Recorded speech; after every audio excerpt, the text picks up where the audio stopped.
Hi everyone, welcome to another Bible study in the book of Matthew. Today we'll be going over Matthew chapter 2, 1 through 12. Let's start by reading the scripture. Here it is. Now after Jesus was born in Bethlehem of Judea, in the days of Herod the king, Magi from the east arrived in Jerusalem, saying, "Where is he who has been born King of the Jews? For we saw his star in the east, and have come to worship him." When Herod the king heard this, he was troubled, and all Jerusalem with him. Gathering together all the chief priests and scribes of the people, he inquired of them where the Messiah was to be born. They said to him, "In Bethlehem of Judea, for this is what has been written by the prophet. And you, Bethlehem, land of Judah, are by no means least among the leaders of Judah. For out of you shall come forth a ruler, who will shepherd my people Israel." Then Herod secretly called the Magi, and determined from them the exact time the star appeared. And he sent them to Bethlehem, and said, "Go and search carefully for the child, and when you have found him, report to me, so that I too may come to worship him." After hearing the king, they went their way, and the star which they had seen in the east went out before them, until it came and stood over the place where the child was. When they saw the star, they rejoiced exceedingly with great joy.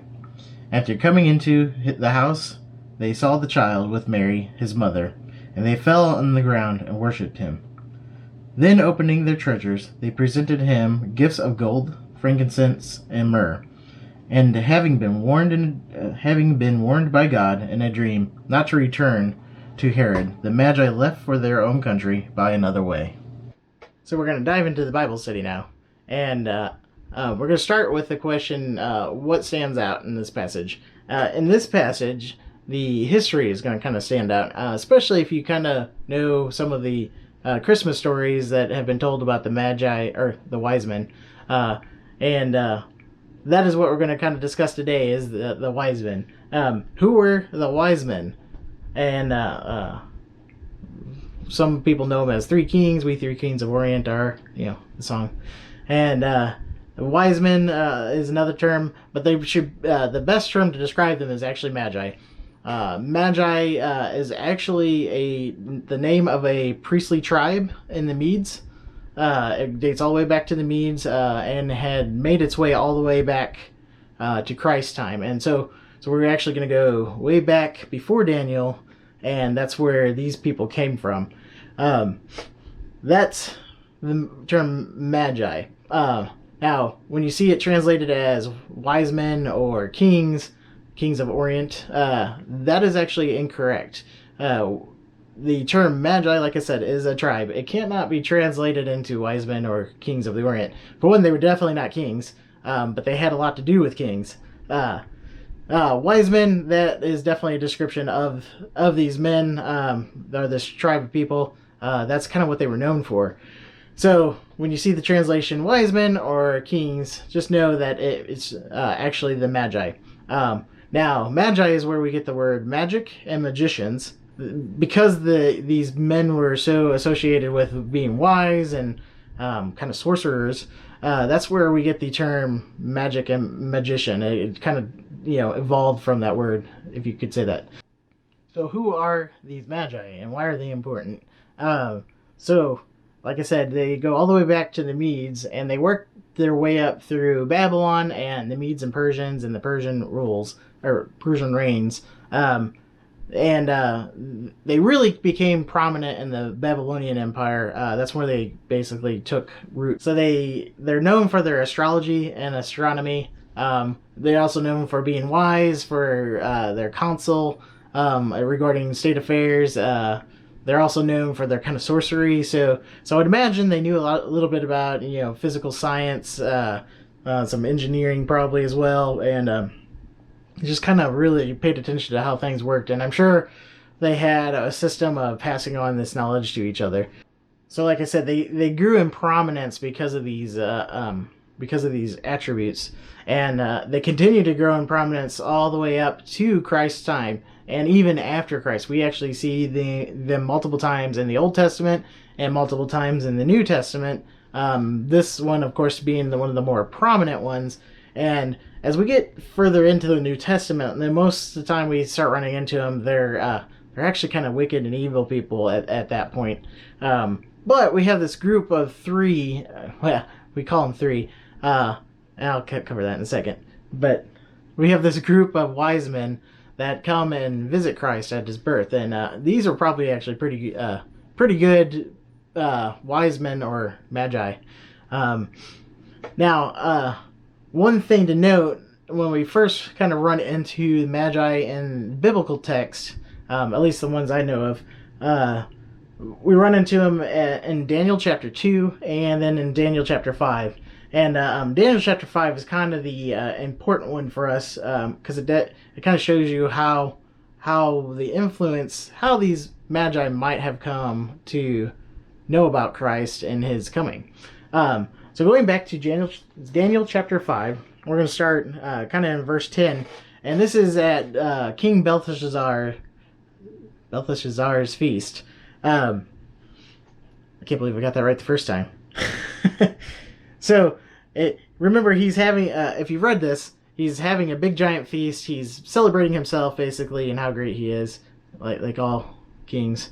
And suddenly, God, basically forms a hand out of nothing, midair, and writes on the wall, and just terrifies him. And so this is where our text enters in. The queen entered the banquet hall. Because of the words of the king and his nobles, the queen spoke and said, "O king, live forever. Do not let your thoughts alarm you, or your face be pale. There is a man in your kingdom who is a spirit of the holy gods. And in the days of your father, illumination, insight, and wisdom, like the wisdom of the gods, were found in him.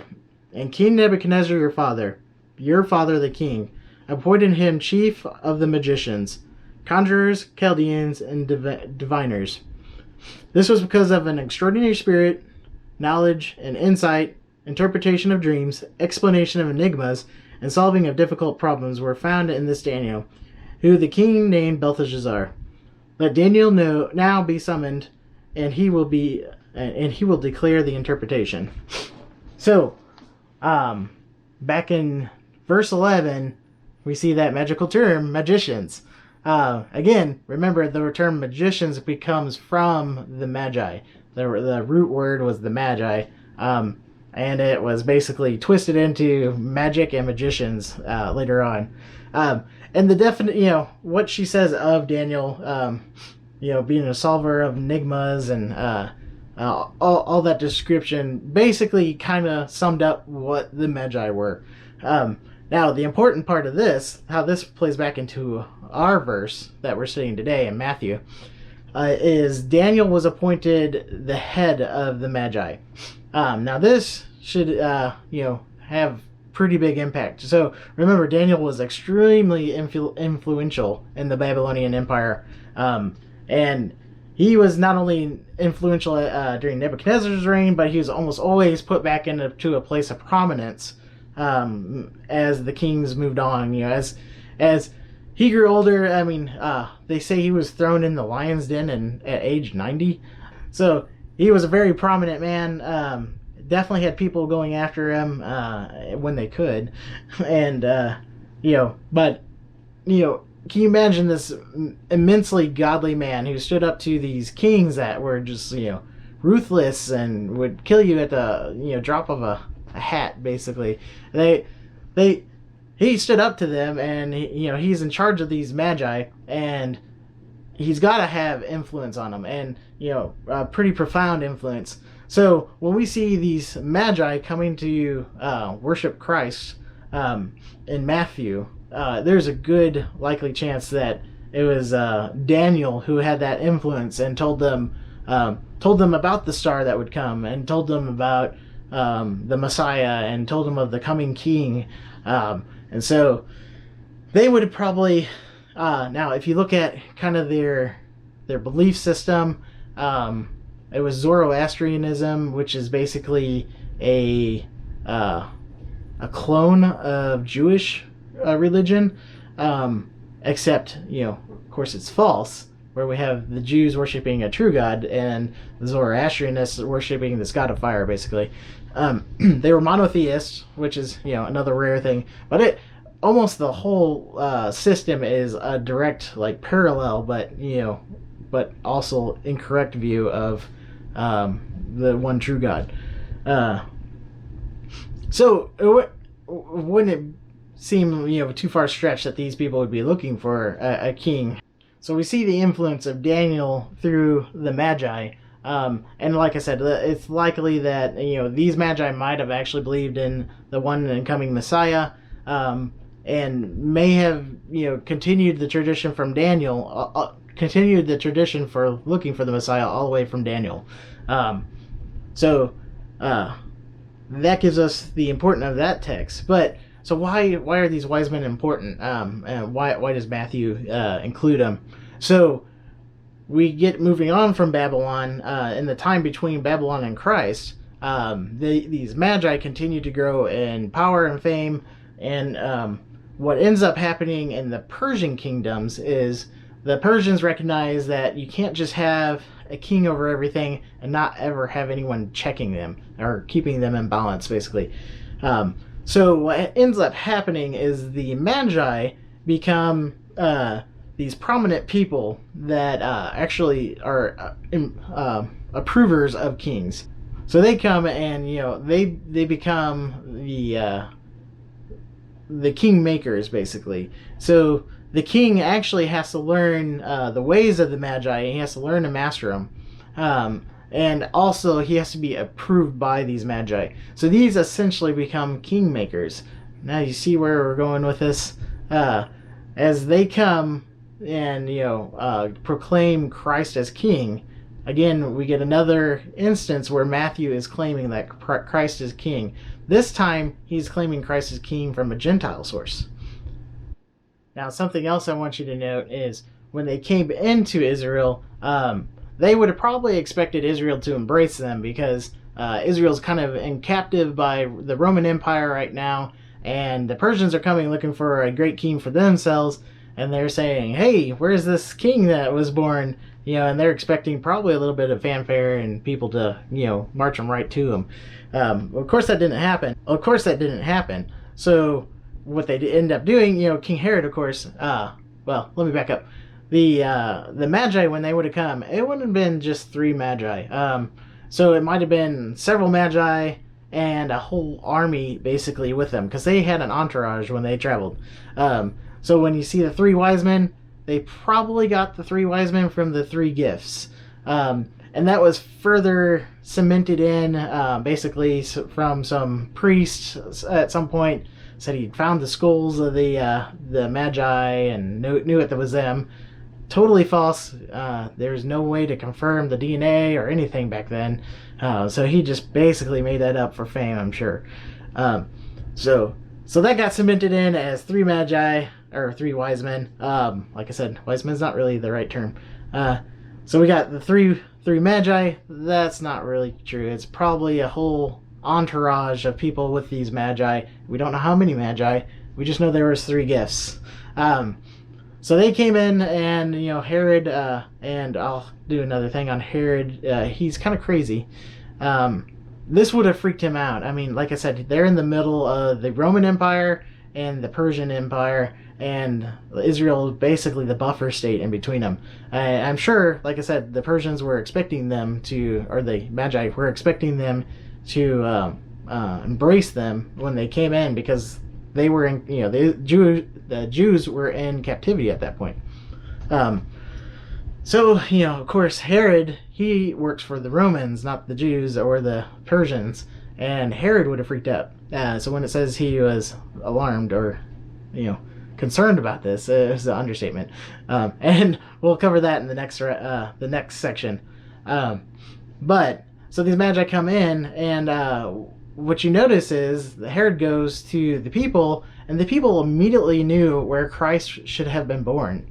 Now that should stand out to you, because these people were a pagan people, not Jewish, that really shouldn't have been looking for the Messiah, but all of a sudden they show up, and the Jews did not recognize their own Messiah, even though it was clear that the Messiah should have been born in Bethlehem, because obviously it didn't take them very long to figure it out.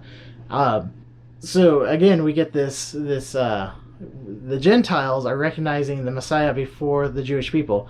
I can't help but think that Matthew put this in there as kind of to point out, hey, the Messiah was here and you ignored him. Again, basically a count against the Jews again. So, like I said, the Magi come in, they're kingmakers, so they bring kingly gifts. The gold, the frankincense, the myrrh, these were all very rich and kingly gifts. I mean, gold is still, even today, kingly. Everyone would like to have a ton of gold. But the frankincense and myrrh might not be something we know of very much today. So frankincense and myrrh, I believe frankincense is the one that God said was reserved for him. And myrrh is, again, just another kingly gift. It's an incense, basically, of immense value. So these would likely have, as we will see in the upcoming chapters, Christ and Mary and Joseph kind of move all throughout the land, and this money and this money and incense, the value of it would have been essential for them to move around like they had. So very important gifts. Like I said, the Magi come and they actually worship Christ. Again, like I said, these are kingmakers and they're worshiping Christ. Again, point to the fact that Christ is the king. So what about this star that they come across? Initially, they saw the star. It sounds like the star kind of went away for a time, and then when they were back in Bethlehem looking for Christ, it came back again. Now, don't get stuck too much on this being a physical star.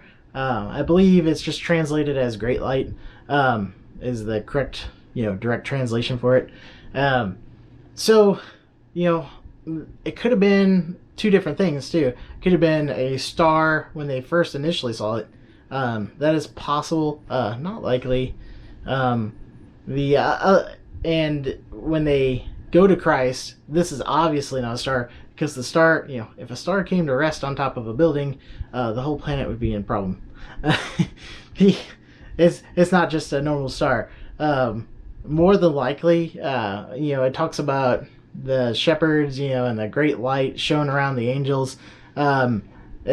This could have been maybe the light that they saw, and likely what they saw was the Shekinah glory of God, which presents itself basically as a physical light.